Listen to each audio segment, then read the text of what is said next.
inaasahan din ng marami sa ating mga kababayan na kahit 5 minutes lang ay nabanggit mo yon, matutuwa na ang taong bayan sa magiging direksyon din ng ating bansa, lalo na sa ilalim ng Marcos administration. Kasi so na yung pinag-uusapan, problema nga, hindi naman binanggit ng Pangulo. So, yun yung kulang, yun yung maaring, yun ang inaasahan na hindi natin nadinig talaga. Oo. Ay, alam mo naman, partner, tulad nga ng mga nagdaang administrasyon, hindi natin kinukumpara, pero matindi ang hinarap. So, nakabalik na ang ating honorary chairman, Pastor Apollo C. Kibuloy. Pastor. Yes, yun. Saan ako banda na putol kanina, Jade? Yun po sa infrastructure, Pastor, na backbone na nabanggit po ninyo. Yeah, it does not have to tasona in time. In realidad, wala tayong vision. Nasa Manatili, sikat lahat yan.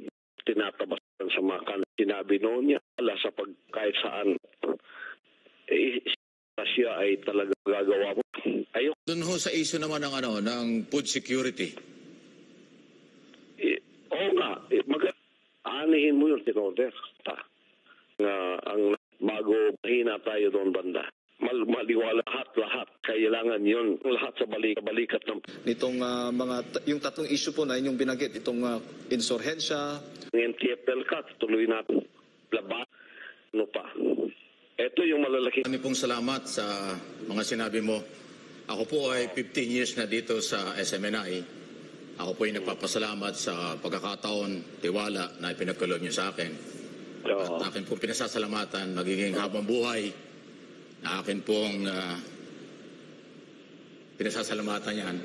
Pero dahil dyan... Ako may kasama mo dyan at kasama ko kayo. Dahil dyan, Pastor, pasensya ka na.